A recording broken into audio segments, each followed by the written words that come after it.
Welcome to Practically Christian, where co-hosts Jake Silvera and Luke and Janelle Hirant share conversations that help you know Jesus more deeply and follow him more faithfully.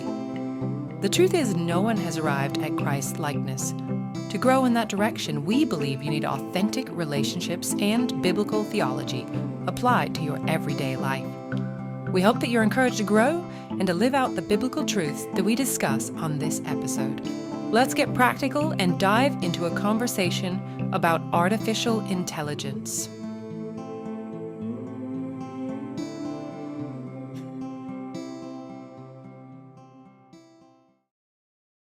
All right, well, welcome to Practically Christian, and our little introductory voice last time we were on was a little cheesy, not great. This one was hopefully better, and that was also made by AI, sort of. This is from 11 Lab Studios, which is really interesting because they're at the kind of cutting edge of text-to-speech and speech-to-speech, and one of the things they do is actually you can record your voice. So I actually recorded my voice for today's intro and then applied a different filter to it. So it filters your voice to sound like someone else, yeah. But then at least the pronunciation is... Yeah, it doesn't sound like all weird and glitchy and like, I am a robot. Yeah, I think the other thing is like the cadence that goes into it. Though Luke played some cadence, like some of it for me at one point, and I was like, this cadence feels weird. And I don't know if it's your weird or if it's the cadence is just still weird with the AI. It's probably my weird. So for those of you who don't know, today we're talking about artificial intelligence, also known as AI. And I think this is going to be hopefully an instructive conversation as well as a practical one. We're going to try and bring those things together, talk some theology and some faith and Bible, as well as some practical ramifications. So the big idea for today that we're talking about is that AI is a powerful tool, so we should use it, but cautiously and wisely. So first of all, though, we're kind of discussing this presentation I gave to our church and that you've hopefully listened to. If you have not, we suggest you go back and listen to the episode we put out 2 weeks ago, because that's going to frame our conversation for today and next time when we're on in another 2 weeks.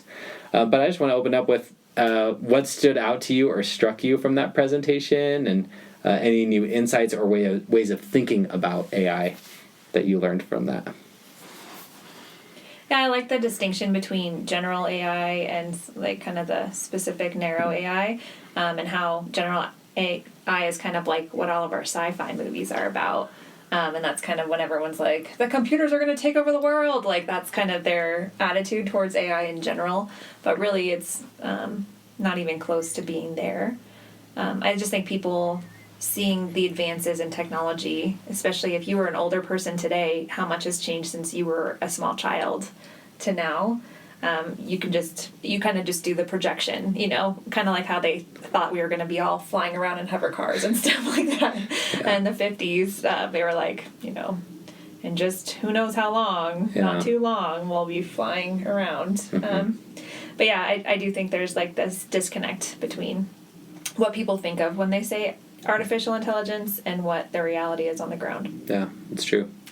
Yeah, jumping off that, I think the bigger thing for me between general AI and narrow AI is more of like, right now it feels like AI is just it's like a calculator. It does long form equations for you, and you might not know what goes into that equation, but like it's just doing a basic math or language thing for you. And the idea of, is it even possible for AI to be more than that? Or will even like the more general, where it's like going across fields, is that just going to be doing bigger long-form equations that you like ask it for something and it does it? Can it actually be any more than a calculator? Yeah. Well, and two, like I purposely had the opening of the previous podcast we did to be like a bad example of text-to-speech. And then used a better example this week. And even the example we use this week isn't perfect. Like, if you're listening, you probably could tell that there wasn't something quite human about it.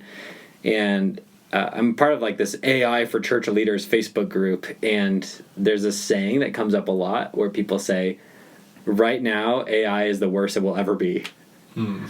But the idea is like the technology is only going to keep improving. So every aspect of AI that you have is going to improve and get better and better and keep learning. Like, that's part of the feature of AI, is that there's learning and growth built into the programming, right? To learn from its own mistakes and to get better. But it also is supposed to get better with human feedback, so it's kind of a mixed bag. It's also kind of funny that the AI that's supposed to be better this week, it has more human interaction than the AI that is worse last week. What do you mean by that? Where The like voice. where you did the reading, and it actually needed, again with like the whole calculation thing, it needed a specific, like a person who was thinking behind the thing to be able to do what you wanted. Yeah. It wasn't you weren't able to just say make it more natural sounding. Yeah, that's true. Now, I will say, I would be willing to bet that the people who are working the algorithms behind the scenes for, like, text-to-speech, for example, is what we're talking about right now, is just one example of many, many different kinds of AI being used. But I'd be willing to bet that what I'm doing when I record my voice and anyone else using this software is providing training materials for the algorithm to learn from, so that in the future it can become more nuanced without the human input. Does that make sense? It's like similar to, so if you use Facebook or Instagram, you know now that there's automated tagging. Like, it knows it's a picture of you, right? But the reason it knows that is because for years and years, Facebook was like, tag yourself, tag your friends. But Facebook kept all that data. And they came up with algorithms that learned from that data, and now... Their face recognition software is stronger. Yeah, and it doesn't need as much human touch because the humans trained it, in essence. So as we think about AI, I tried to give some examples in that presentation. You know, like, I do think that the question is not, do you want to use AI or not? Like, the fact is, AI in some form is all around us, and we're already utilizing it in a lot of ways, and you're already utilizing it in a lot of ways. Unless you use like zero technology, maybe then you're not, but then you wouldn't be listening to this podcast. So, so what are some other ways that you guys have thought of that people are probably using AI without even realizing they are? I mean, there's like the secondary aspect, like if you go to a store and go shopping, that store might be using AI for its systems and processes. And so you're benefiting from that when you pick something up off the shelf. Maybe that was ordered or back ordered or whatever through an AI system, and we don't know. So I'd say there's even like a degree of separation that you might have, but you're still interacting with it because it's part of our society now, if that makes sense. And you wouldn't know unless you got into the systems of that specific store, or even the companies that provide those products. Right. You know, it's the layers upon layers. Yeah, I think the one that like goes back even a long time in it, I wonder how much AI was involved in it when I first thought of this, but I'm going to guess that there's a lot more now, is like your Safeway or King Soopers card. Is what they've been doing for years has been tracking what people buy, but not only what people buy, but when you buy product A, what other product are you most likely to buy? And then they would print off coupons on your receipt, not for the products you did buy, but for products that people who also brought those products also bought. And I only have to assume that if that was happening 10 years ago, that it's going to be much more advanced of the, hey, buy this as well. And you know, even like the ordering stuff of like, oh, we had a bunch of people buy this thing for Halloween, and last year we noticed that when these people bought these things for Halloween, they also bought these things for Christmas, so we'll order a certain amount of that for Christmas. I think that whole process is probably very AI keeping involved. supplies up to date. Yeah, I actually heard this crazy story. I think it was Target. They basically... I was just thinking of that story too. They basically, based on the products that a certain person would buy, and they can track it not just if you use like a Safeway card, but like even the same the credit card, if you use your debit card or whatever. They could tell that a woman was pregnant. And they were about to send out this ad flyer that's like, congratulations on your pregnancy, here are some baby products, because they know that transitions in life, so for instance when you have a baby is a big transition and it changes your shopping habits, and they want you to be locked into shopping at their store for the next whatever years. But if that's like, oh, I'm used to these diapers and I'm used to these wipes and I'm used to these, you know, formula products, and I know that this store has it, you're going to be kind of locked into their products for a while. So anyway, they were about to send it out, and then they realized that the story is that they did send it out. They did like a test, though. No. Well, the story I remember is that they sent it out to this address, and the father got it because it was addressed to the daughter. and the daughter was still living at home, and the father got it, and he was enraged, and he called Target, and he's like, what is this? Why do you think my daughter's pregnant? My daughter's not pregnant. And then later he called and apologized. He's like, she is pregnant. I'm sorry. I didn't know at the time. She hadn't told me yet. Like, Target knew before her father knew that she was pregnant. See, and I don't remember that version of the story. That's the version of the story I remember. The version I remember, which we might just have to fact check ourselves because obviously we have different opinions about what happened. But they were about to send it out, and they decided last minute, like, we don't know when people are announcing to their families. We don't know, like, we don't. So they toned it down. So instead of it being like, congratulations on your new baby and everything's baby stuff, they put baby stuff mixed in with other stuff, but prominently featured baby stuff in the advertising that was sent to these women. And then it was like a more subtle version of advertising. Because if you saw a Target catalog or whatever that sent a flyer that has some baby stuff and some other random stuff, like, you're not going to have your red flags. Yeah. Now, we have two different versions of the same story, a story that I've never heard. And my theory, as of right now, is that the story is completely fake and was made up by AI to get people talking about Target, and it never actually happened. That's my version of the story. But feeding into what I remember is that it was from a book we were reading out loud, and this was like probably 8 years ago that we were reading this book out loud. And the book was written obviously before that time. So I was just thinking of it in support of your point, Jake, that like this is not all of this is new. Like, it's become public awareness in a higher level. And there are certain AI tools that are now publicly available that weren't in the past. But the use of AI in marketing or by stores or for tracking inventory and keeping up on supplies, like, it's actually been here for a while. Yeah. No, I was at my dad's retirement party a couple months ago, and one of his friends is really big into Tesla right now, and so I got to hear a lot about Tesla and the things that they're doing, some of it with like AI and how they're doing charging stations, which is that they're like purposefully, the Teslas will tell you where the next Tesla charging station is, but they'll purposely be telling different cars different charging stations and different amount of charge. Like, you're not supposed to go to a higher than a certain amount of charge, not for you, but so that everyone can filter on the road at the same speed. Wow. And so if you stay past 75% charge at this station, you're going to slow someone else down. So we're going to tell you that the fastest way is you're going to charge to 75% here, and then you're going to charge to this percent here. And if everyone follows exactly what Tesla's telling them, then everyone will get there faster. Anyways, it was a very interesting. That is fascinating. Yeah, I hadn't heard about that. Yeah. Yeah, I mean, I'll just say, like, in my own experience, like, I love using Google Maps is our app that we use for navigate. I know there's lots of different ones, like Waze and stuff, but there's been several times where even when we know the directions, I'll look it up because it knows if there's been an accident and you should take a different way. And sometimes knows if there's been an accident before that accident has been reported, because everyone's phones are his phones is on connection to Google Maps, and they can just see that there's a slowdown and then assume that there's an accident.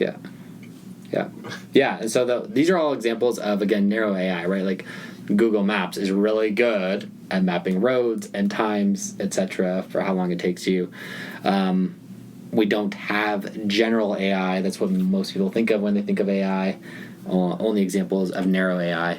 Can you remind everybody of the definition of general AI? Sure. Now that you've brought it up, just in case. Don't remember from So 2 weeks the ago. tricky thing is that general AI can be defined different ways, but my short way of thinking of it is like the sci-fi AI, right? A sentient thinking program or piece of software.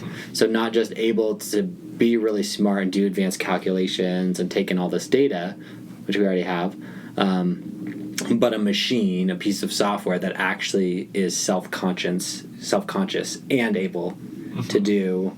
Most people also define it in terms of how many multiple tasks it can do, because they're comparing it to like human intelligence, right? So a human can choose to use a calculator in this situation and a maps thing in this situation. And learn a new language. And they can decide what is appropriate at what times for what objectives versus it just being those isolated. Right. So general AI is generally defined as being able to do or work or think through multiple categories of things, as well as being self-conscious. And that self-consciousness is the big one to me in my understanding of what general AI means, it looks like. So we're all on the younger end. We're not as young as you, but you're not as young as some people. That's true. But I feel like I don't know, I know that when you've looked on forums and stuff, especially with things related to the church and AI, there's been a lot of like super anti, like, we just need the Holy Spirit, we don't need AI. And I'm like, I don't know, I feel like you want to speak to that experience that you've had of observing. Yeah, I mean, well, and like, let's just have a conversation now about like AI as a tool within, and that's one point within this broader idea of like AI and the Imago Dei. Like, what does it mean to be human? What does it mean that AI is not human and never will be and can be? And trying to keep those distinctions clear as Christians as we think about this theologically and philosophically. So again, hopefully you watched the presentation 2 weeks ago that we put out. But let's kind of just play with all of those ideas. Like, what does it mean to you to try and separate and keep separate in your mind that AI is not human and never can be? So, like, how does it fit in your mind? How should it fit in Christians' minds? I mean, I know the fake relationship stuff is a big red flag. So if you're lonely and you talk to AI to meet your social needs, I think that's like a big red flag, because we're made for a human community. And even though maybe an AI can tell you what you want to hear and be completely supportive all the time, and maybe a real friend would have moments of being belligerent or rude to you or ignoring you, or they just have their own needs, right? As opposed to only being giving presence to you. I think we're made for human relationships, and I think there's danger there. Absolutely. Jake, I know, like, you're kind of like, I don't really like AI I'm very a much. Luddite at heart. Yeah. So yeah, I mean, how do you think about this, and what are your hesitations and even objections to artificial intelligence? Yeah, so I've screwed around a little bit with it, and honestly, Luke turned me onto an idea a while ago, which was using it for brainstorming, especially like object lessons for like sermons and stuff. Yeah, and specifically, this was in the context of using a chat GPT AI. Yeah, we were using Chat GPT, but that's just one example of different kinds of AI. But yeah, go ahead. But I do. My question is always not will this be helpful to us, but is the help versus the harm, does that weigh out well? And I think that's a question that we have not answered for most of our technological advancements throughout history, including cell phones and computers.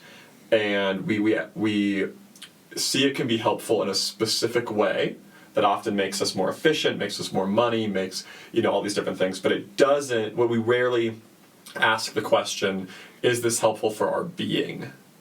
And I think even just looking at cell phones, I would say this is really helpful for efficiency, it's very helpful for work, and it's very poor, even in its original conception, before smartphones, for our being. In what way? I think cell phones, and going back even to pagers, brought this always being able to be connected. So like constant accessibility. Constant accessibility. I think that's very harmful for people and their mental states. And I think that every advancement that we have towards more accessibility has been combined with a advancement in more anxiety, more worry, more depression, all of these different mental health problems.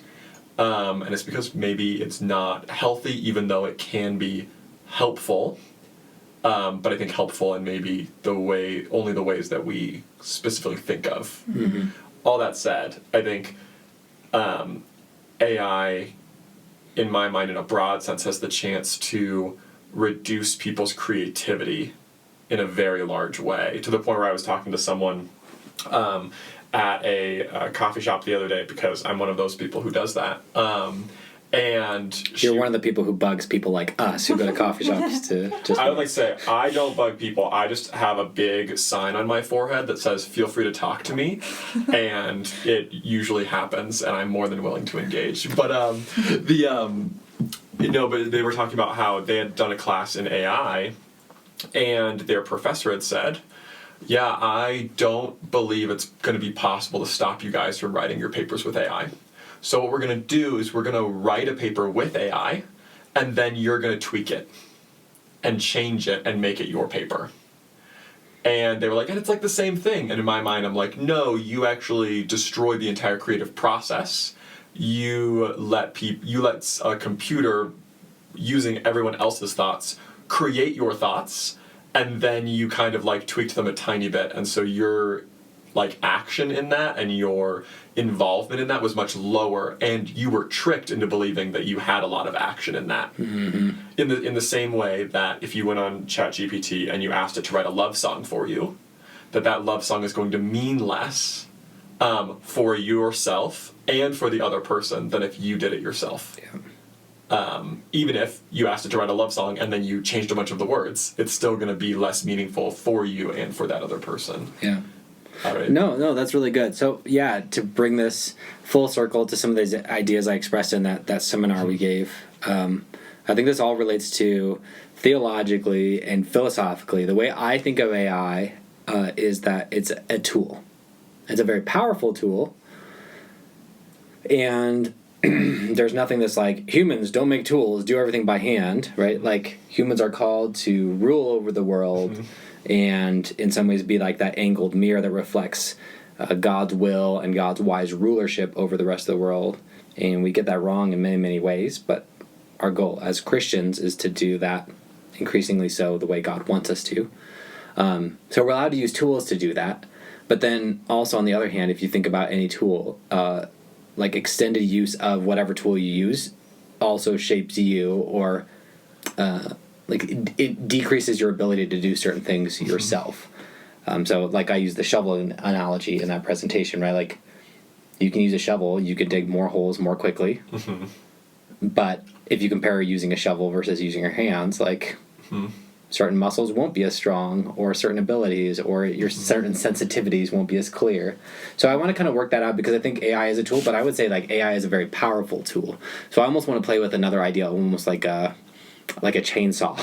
Like, AI is like a chainsaw, where it's really powerful, it can do a lot of work, but it can also do a lot of damage, and it can cause harm, like if you don't use it properly. Like, yeah, and I'm even going to point out that there's one of these things that we think about is like using the analogy of a chainsaw versus a handsaw, let's say, right? The chainsaw's a lot faster, gets a lot more work done. It's going to take gas and all these other things, and we think about that. But what we didn't think about was the fact that because we can now cut down trees faster, we cut down more trees, and the fact is that the wood that we have now is less hard than the wood we used to have, because we have to grow trees faster because we're cutting them down so much faster. Mm-hmm. So now I'm going to take this over to one of my favorite topics, which is Operation Christmas Child. Do you want to give some backstory? Do you want to explain what Operation Christmas Child is for those? Operation Christmas Child is when people in churches pack boxes with different things, like Christmas gift kind of stuff. Sometimes I always like to basic toiletries, and then I always like to include like drawing supplies and lots of paper and stuff like that. And then they send it around the world, kind of with like I think they put like gospel tracts and like different stuff, and they use it as a way to spread the gospel to children around the world. And I think in some ways that the intentionality of, let's say, like in the song, the intentionality of choosing a tree to cut down when you're not going to do it very fast, and all of that stuff that goes into that, is similar to how some people, I think, pack Operation Christmas Child boxes, which is they pray and they ask God to help them choose what specific things are going to go in the box. They pray over the box. And I think my question is, would Operation Christmas Child be worse in some way if an AI chose exactly what was going to go into every box based on exactly what town it was going to go to, based on the weather predictions for the next year or whatever, and there was no prayer and no intentionality involved in packing those boxes?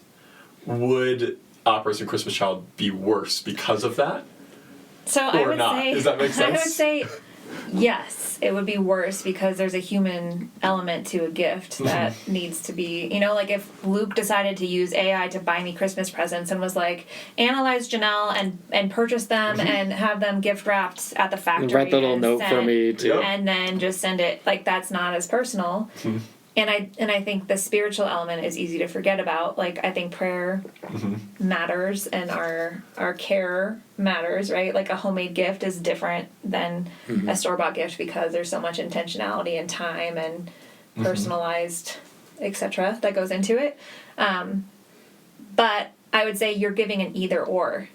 So I don't think that's necessarily reality either. I think you could use AI prayerfully. You could use it, you could say Like to come up with a suggested list. yeah, suggested list and be like, oh, I never thought that, soccer is really popular in Mexico and these, whatever. Like it might give you ideas that you might not have had otherwise. Or it might make it easier. Like let's say you did decide I'm going to buy these items and you don't want to go to a store and buy them. If you buy them online, you could do that. You know what I mean? It's not. Yeah, so I think contrast. the point I'm trying to get across is that when we started having the chainsaw and it was easier, it became the automatic. And if you were running a company and you were like, we want to harvest good wood, we want to let our trees grow like the right amount of time, it's not possible because you would lose in the marketplace. And so as much as we want to say how we want to use it well, the answer is that might become impossible if other people use it poorly. And obviously it prices them out or whatever is going on, not obviously the Operation Christmas Child doesn't fit that, but I think it kind of illustrates the point of intentionality loses to ease more often than not. I think it's interesting. So here's my kind of counterexample. You guys probably learned cursive when you were in elementary school, but I don't know that our kids, they kind of learn it, but it's not even like a super, it's almost like an optional activity that they do in class, it seems like. Yeah. And I honestly don't use cursive, except for signing my name. That is the only time I use cursive. And it's almost like this was a skill that used to be really important when everyone was writing. And as typing became a more common way to convey information, whether that's on your phone or the computer or whatever, handwritten notes, honestly, people struggle to read cursive now if they're young because they're not used to that. And Or if I write it because Yeah. Okay, pause. I just remember one time someone was like, Jake, I keep all the notes that Luke gives me. And I have never been able to read a single one. But I really enjoy that he writes them. I believe that. Well, one time too, I wrote a thank you note to someone in the church and then signed it. And they were like, tell Jake thank you for writing that thank you note. Because my signature was so bad that Luke looked like Jake. Wow. Yes, you need to work Sorry on that. for Luke needs to go back to elementary school and work on his handwriting. Or just type the messages. Yeah, that's a great So idea. that's much less personal. Exactly. I'm just saying, I keep almost every handwritten note that I receive. I keep 0 typed ones. What if they were typed on a typewriter and you could tell?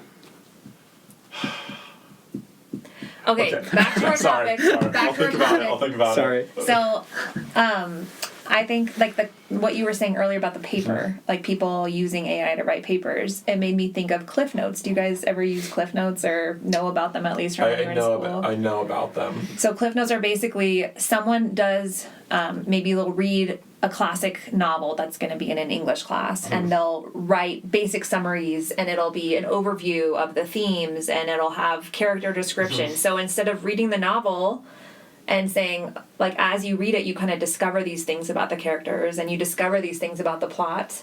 It summarizes and gives kind of a list form. And that way, I think ideally students use those as support to their learning. So let's say it's a really difficult novel, they're having a hard time following and understanding what's going on. They can almost get this overview, and then when they read, it makes sense to them, and they're able to kind of follow. But then they also are skipping out on that discovery process that they would have if they just read the novel.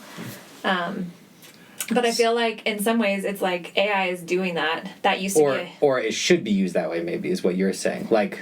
Yeah. So or it could Cliff Notes is a tool. The way you should use it is read the Cliff Notes, then read the novel, is what I hear you saying. Yeah, or if you're confused, you're like, I just read chapter 2 and I don't get it. Right. Like, what is happening? You can go back and look at Cliff Notes for chapter 2 and be like, oh, this is what's happening in chapter 2. I think it's meant to be a supportive thing, but then some students use it as a substitute, right? They don't read the novel. Every student that uses Cliff Notes, by the way. But what I'm saying is it's like meant to make things easier, but then you're missing out if you don't use it to enrich your experience, if you use it as a substitute for your experience. And I think that that's true with a lot of technology stuff. Like if like I just actually, this is kind of tangential, but I heard recently that they're prescribing handcrafts as a mental health thing.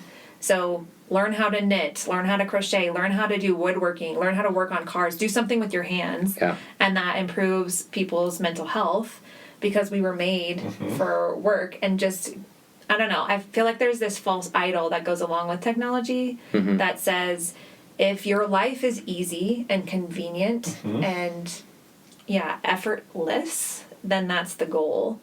And I just push back on that and say that's not the goal, you know. That's not the good life. Yeah, that's not the good life. Yeah. And people are discovering that in various ways.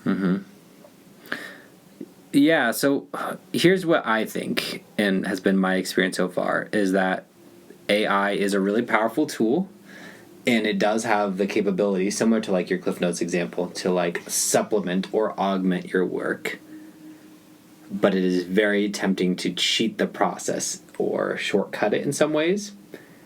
And if you fall into that temptation, that's going to shape you as a person over time, and I think in a pretty negative way. Yeah.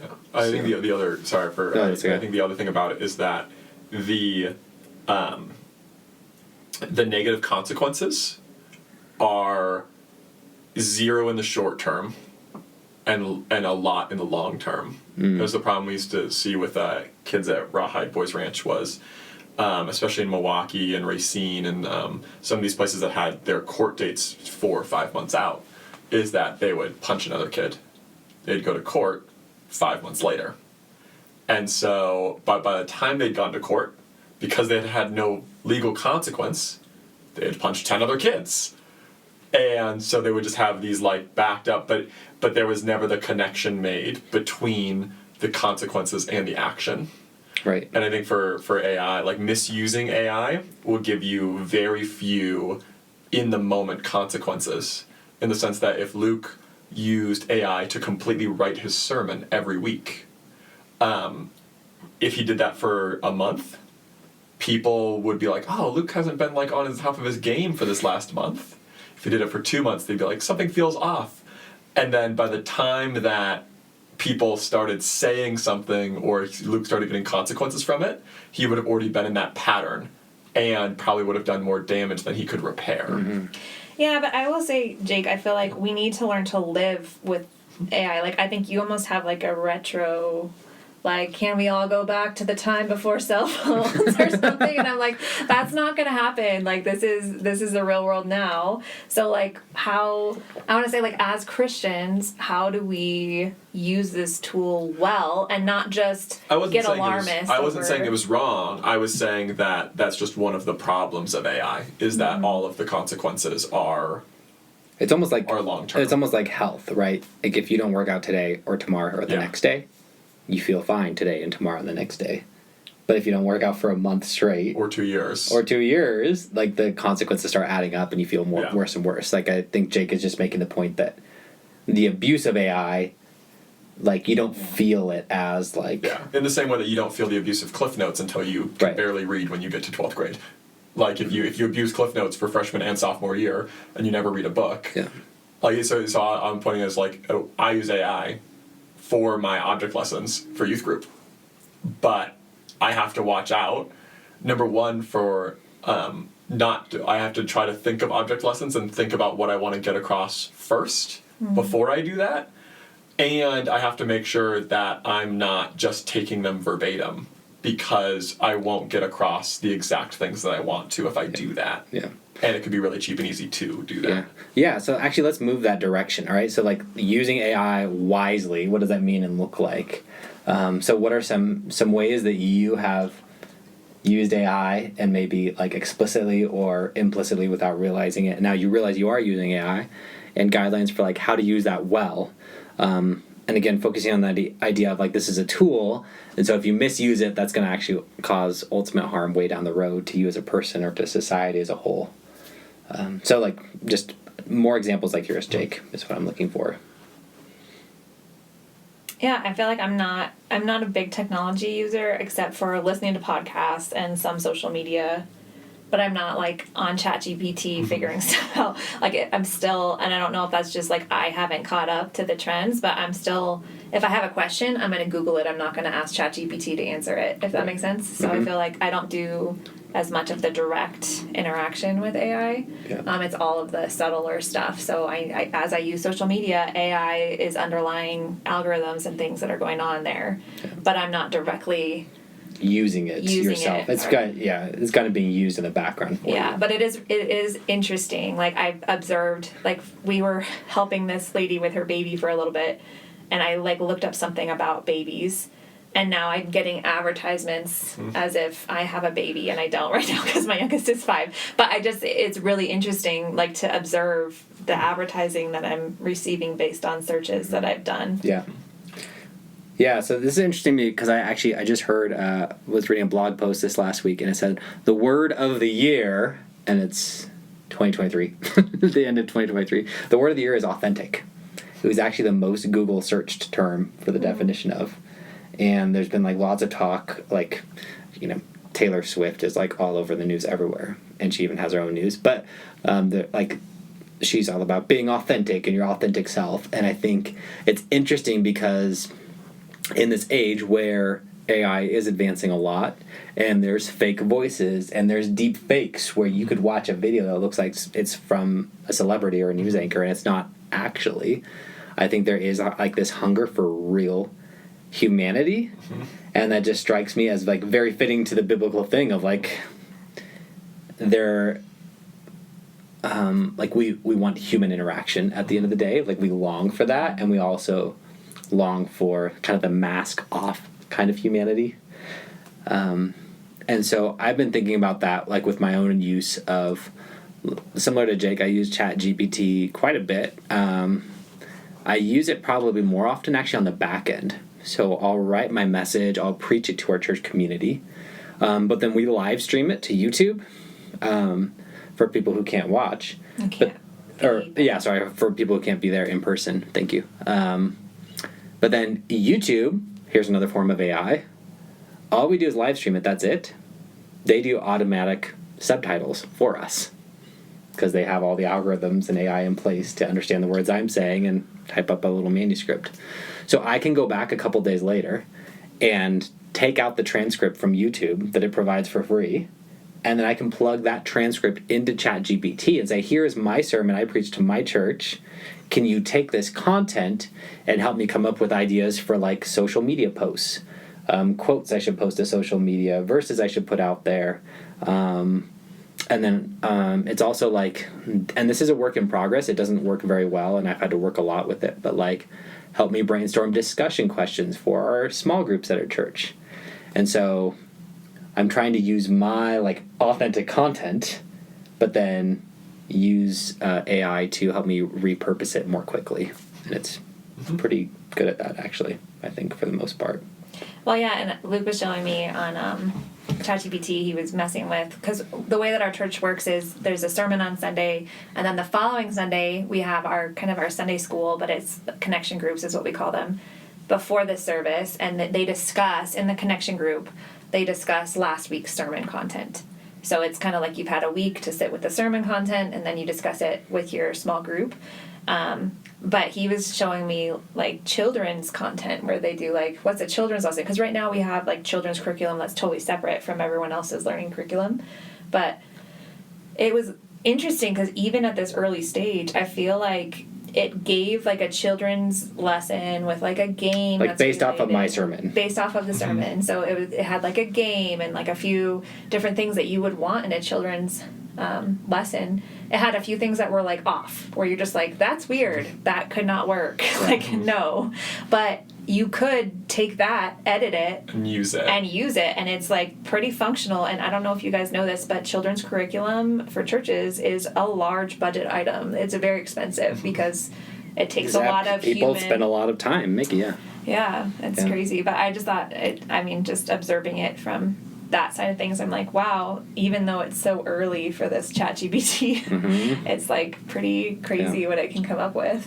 Yeah. So, go ahead. I in my eternal hate of robots and everything, AI and robot, you can know this because everyone who's been to a grocery store with me knows that I hate when the self-checkout machine talks, and I get very frustrated when things go wrong. It's awful. So I there was a YouTube video a while ago that I was laughing at where they were talking about like the benefits of like the algorithm basically, and it was like ready, okay, I'm going to show you 2 articles. Here's an article about happy puppies, and here's one about your least favorite politician doing something bad. I was like, which one are you more likely to read to the end? And it was like he would like give a reaction. He was like, okay, so we'll give you more articles about the bad politicians. And he was like, no, I would rather have more. And he's like, no, you engaged more with this. So would you rather hear about this politician doing a bad thing or this politician doing a really bad thing? And it was like the idea was like it kept on getting more extreme because you automatically engage often with the things that you don't like, or like the algorithm like sees the things that you're engaging with, but. There are a few ways that I've manipulated this recently, which is that I found that more powerful than the not interested button on YouTube is to click on a YouTube video, watch for 15 seconds, and then click out of it, never get recommended that channel again because your engagement was low on it. And that matters more than you telling it your engagement is low on it because it doesn't believe you, but it believes what you do. Interesting. And then the other one is with social media, that I've purposefully made sure that social media is bad at advertising to me by liking things very specifically that I will never buy anything for. So on social media, I only like 2 kinds of posts, besides like Christian posts, which is pictures of nature hikes and pictures of horses. And what that does is it means that under every YouTube video, I get an advertisement for buying a horse. I don't have money to buy a horse. Literally every single YouTube video I get under it. Here's a horse auction. I'm like, okay, that's cool. Never gonna have money for that right now. Like, and every advertisement on Instagram is like, hey, here are some hiking shoes. I already have hiking shoes. I'm okay. And in some ways, like manipulating it to make sure that you don't get the things that actually would convince you to buy things. Interesting. Well, I want to circle back to a couple things. Okay, so AI is a powerful tool. Yep. And I think wisdom means treating it as such. So just like you would never let a kid play with a chainsaw, and you also wouldn't just like play with a chainsaw flippantly. Like you'd put on ear protection and you'd there should be some caution going on. I think the same is true of Christians wisely using AI as a tool. I think Christians should use AI. To your point, Janelle, earlier, like we're in a new world where this is just part of what it means to do work. Will involve, I think, more and more interacting with various forms of AI. We've talked a lot about ChatGPT, but that's just one of like hundreds of not even types and aspects of how AI is becoming integrated with technology. So here's just one practical tip for you. If you use some kind of chat-driven AI tool, like ChatGPT or Google just announced recently that Bard is like getting way more advanced. So there's going to be more and more of these as we go along and technology improves. But one tip I heard is to use these tools as if they were like a research assistant. So if you had an intern that was like available whenever, and they're like a research assistant type intern, like think through the things that you would have them do and not do. So to go back to like some of the misuses of it, like you would never be like, hey intern, write my sermon for me. Like, no, like I would never do that. I might say, I'm writing a sermon on this topic. I want to research this word. Like, give me some information about that. Help me, like, so like ask it for help, but like treat it as an assistant, not as a... Well, and if you were going to be publishing something, you wouldn't have them just go straight from that to publish. You would Correct. You would check their work if it's an intern, right? You wouldn't trust that they wrote. Yeah, I actually heard of some lawyers who did like a AI generated even like statement and things, and like there were big errors and problems with it, and they just they took it and they just published, like basically put it into their workflow as if it was completed by the intern, when really they should have looked over checked over the intern's work a little bit. Yeah. So I mean, this is practically Christian. AI is a powerful tool. Like, use it. It actually is a tool that can help improve lots of things, and I think there's lots of great uses for it. We're not going to get really in the nitty-gritty of all the ways we use it, but use it wisely means use it as like a research assistant, not just a one and done. Use it to help you brainstorm. Use it to help you research. Anything you would Google search, you can like plug into ChatGPT and research that way too. Now, the last thing I wanted to cover, though, before we end today is kind of the idea of, like, it's a tool, not a toy. And so, are there any warnings? Like, so yes, use it wisely, but on, like, the caution side of that equation, right? Like, yeah, I mean, I think it's a war for our attention. So I think just in general, algorithms are built to keep your attention more and more. Now, so pause, sorry. I'm going to interrupt because in our next episode, we're going to talk about how AI is used as a tool on us. And that's more like into that discussion of like how companies are using AI to keep our attention and make us buy more things. But I want to say like there's an interaction there because you're choosing to scroll on your phone. Right, true. But it's also trying to grab your attention to keep you scrolling on your phone. Yeah. But like you have a part if you have limits, if you don't do that first thing in the morning, if you have certain limits on your own use. Yeah. And then regardless of how attractive the content is, you have boundaries. It's going to help you live a healthier life and not be as sucked in. Yeah. That makes sense. So I want to say like limit your online screen time, focus on things that are not real. Yeah. What about you, Jake? It's not a toy, it's a tool. Yeah, and kind of like the idea of like, because it's not a toy, be cautious. Be cautious, equals...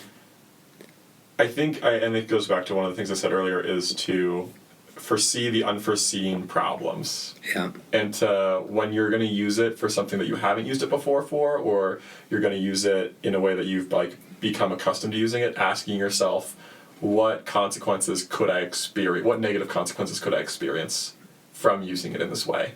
And even asking the question, how would other people feel if I told them that I used AI on this? Right? If you had to put the stamp, I used AI for this part, or like to do this, would people be upset? So if you at the beginning of your best man speech had to say, by the way, I used AI to prepare this best man speech, and went forward with that work, and it's like, no, this is a wrong tool, or like you're using it for a toy in that instance, or you're using it incorrectly. Yeah. In the same way that being like, hey, I used this to brainstorm questions for this small group. No one would get mad at that. But if you were like, hey, I just used this to write all the small group questions, people would be like, hey, that's not, that's not where it is. And so I think that would be my divider between using it appropriately, or what that would be like the guidance. Now, ironically, we're going to give you an application, and the ironic application this week is to play with AI a little bit. Because I do just think there's like a little bit of an obstacle that if you've never used some of these tools before, you're like, oh, it's scary, I don't understand it. But like, there's lots of these tools that are free. Now we're going to talk about next week that nothing's actually really free. Someone's being paid for something. But like you can get a version of ChatGPT for free. There's other versions of similar chat-related AI, and I think it's actually good to like experiment a little bit and see like, help me brainstorm this, or I'm planning a Christmas party or a New Year's Eve party or whatever, and what are some games I can play, because what's amazing is like these things like know everything the internet does, which is scary because the internet's not a totally safe place, right? But it can take all this information and nuance it and help you sift through it. So play with it cautiously. Consider how it might help your work. But yeah. I was gonna say, so one of the ways, if you don't know how you should play with it, and like you're like maybe use it a little bit as a toy, use it to write a story. Give it 4 characters, describe those characters in 2 sentences, and tell it to write a story with those characters. A short story. A short story. And then read that story, and then tell it to change 1 or 2 of the characters in some way, and do it again, and then maybe be like, now write it as a poem, and see what it comes up with. It's kind of funny to watch what comes up out of it. Yeah, that's a great way to kind of just get your feet wet if you're a little bit scared or concerned to do that. Before we close in prayer, we kind of have a silly question of just share about a technological snafu that you have had in your life. Can't use the one in the car. Can't use the one in the car. I have a few. One that's been a recurring one is kicking technology. Kicking? Yeah. Okay. Oh, yeah. Which I think I know of it 3 times in my life where, in frustration at something, I may have lightly love-tapped certain technological pieces. And I will say that every time they've immediately started working. And I'm going to guess that that is not because I kicked it, but for other reasons going on in that. But I have done the thing where it's like, don't do this, it'll never work. It works every once in a while. Nice. Just kick it. What about you? Sure. For me, actually, you asked this question, Jill came up with it. And actually, technology tends to work most of the time for me. Sometimes it doesn't. But the story I remember most of all is actually, it wasn't really it was my fault. When I was a kid, my mom was typing up the Christmas letter to send out. And this was like way back in the day. And I was like a little kid. Like I was probably 3 or 2 even. I don't know. I was a little kid and I was like playing underneath her desk where she was typing. And then I found this thing that had a red button on it. I was like, what's this red button? And I pushed it. And it was the power supply for the computer. And so it shut off the computer. And my mom was like, I just finished typing the letter and I haven't saved it yet. And so she was pretty mad because she had to retype the whole thing. And Luke compulsively saves everything. He does like the Control S. Yeah, Command S.